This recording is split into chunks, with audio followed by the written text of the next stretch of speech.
Veg-tan leather has some interesting properties when it comes to water. Just enough to dampen the fibrous core, and it will take a mark and hold it, allowing you to decorate it with all manner of shapes and patterns before it returns to a supple and tactile form. If you saturate the leather though, then you'll find that once it dries, it will have retained the shape that it dried in, and depending on the thickness of the leather, it will become quite firm and hard. So what's going on here?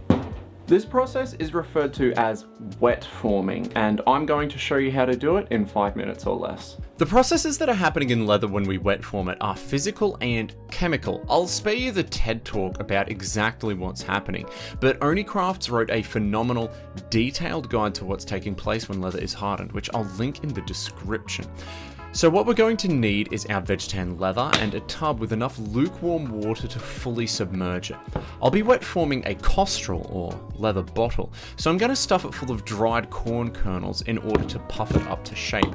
But I will also show you a few examples of molds and shapes you can use to achieve your desired shape. Step 1 is to get the leather wet, and I mean saturated. We want to hold it under until all these tiny little bubbles stop, which could take anywhere from a few seconds to half a minute. If you're wet forming something that you've also stitched, like I am, you may notice that you get a lot more bubbles coming out from the stitch holes, because that's where the air is. These bubbles are coming as the water makes its way deep into the interior of the leather between all the various fibers, which will swell up and help force all that air out. You might want to flip, rotate, or otherwise lightly handle your leather while it's underwater to make sure that that water is indeed displacing the air. The next step is to remove it from the water and form it into the shape that you want it to stay in. So if I wanted this piece to have a 90-degree bend, I'd let it rest on some blocks of wood like this. However, I want this to be a bottle with some volume, so I'm going to stuff it full of the aforementioned corn. If you're looking for leather stuffing materials, lentils are also a staple.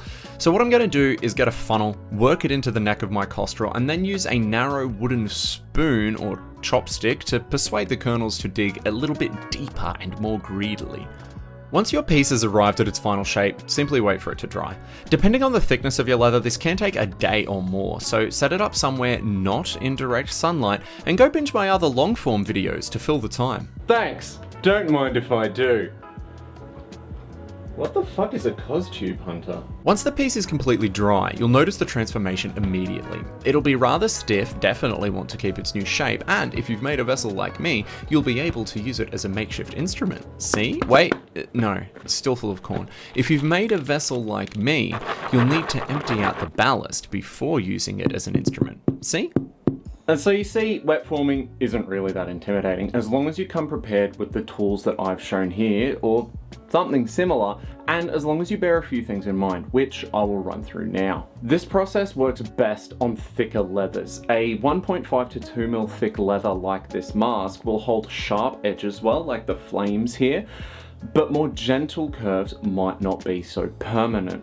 Compare this with some of the 4 mil thick leather that I've wet formed, and you can see a real difference in sturdiness. Now for reference, the costrol is about 3.5 mil thick leather. Another thing is that you want lukewarm water. If it's too hot, you start getting into the territory of hardening or boiling the leather, which will make it really brittle and also make it shrink in a weird and ugly way. Cold water though may take longer to absorb. And remember that every hide is different, so it might well be worth your while doing a sample swatch from the hide you're going to be working on before you wet form the final piece. Thanks for watching. I hope that you guys enjoyed this one. A bit mechanically simpler than some previous tutorials, but things will get nice and complicated in the next video where I waterproof this using beeswax. If that sounds like something you'd like to see, then please subscribe to the channel and like the video to help feed it to the algorithm. You guys take it easy, and I'll catch you later.